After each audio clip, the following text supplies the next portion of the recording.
With headline fares from just £150 each way, Norwegian's new flights from Gatwick to Singapore promise to make Southeast Asia more affordable than ever. But is traveling 6,764 miles for 12 hours and 45 minutes on what claims to be the world's longest budget flight, with luxuries such as food and checked luggage costing extra, actually a pleasurable experience thanks largely to Norwegian's new fleet of Hitech 78-79 Dreamliners? Yes, it is. I flew on the airline's inaugural flight from London to the city-state yesterday. The legroom in economy class 31 inches, with a precise 17.11 inches seat width, will leave taller travelers feeling a little cramped, and paying for snacks and drinks is always a drawback, but the service still offers very good value for money. The Dreamliner has ergonomic seats and bright and airy interiors. Credit Andreas Lind Andreas at lind.se. The Dreamliner's ergonomic seats, bright and airy interiors, big windows and climate control buttons do much to add to the comfort levels already experienced on Norwegian's long-haul flights, now including 11 destinations from Gatwick alone. Gatwick to Singapore will operate 4 times a week. The in-flight entertainment is also free of charge, and hard to fault. Expect new release films on popular TV box sets. At a glance, Norwegian's long-haul destinations from Gatwick. The big caveat, however, is that the lowest economy fares are only ever going to be snapped up by those who can be flexible about when to travel and who can plan and book their trips a long time in advance. On my flight, the excited couple sat beside me had booked their economy seats, the cheapest option, going around 9 months beforehand. Lorna Green had flown on one of Norwegian's short-haul European flights before and had enjoyed the experience. We weren't worried about going in economy because we knew it was a new nice plane, and so the legroom would be good anyway, she told me.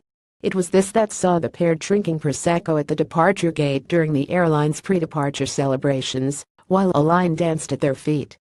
A post shared by Norwegian at Fly Norwegian on September 28, 2017 at 4:20 a.m. PDT for Lorna and her partner, and I suspect most Norwegian passengers, £150 was not the final cost of their flight.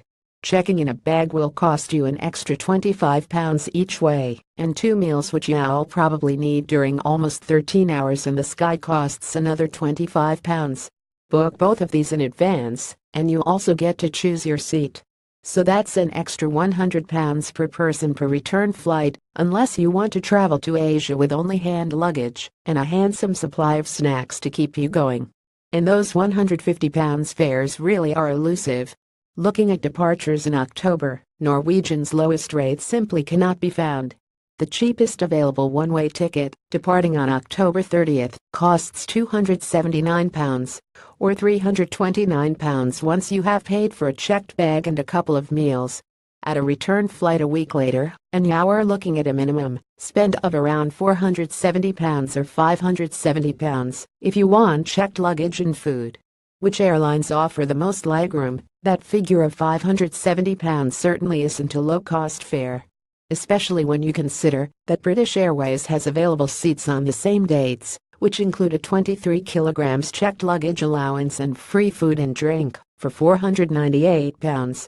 Norwegian flies to 13 long-haul destinations from Gatwick. Credit copyright Lamat Quias 2014 Mats. And though we were able to find cheaper Norwegian fares further in advance, November 29 will cost you £350 for a return, or £450 including food and checked bags, for example. But unless you track down one of those headline £150 fares, you might be better off sticking with the premium carriers.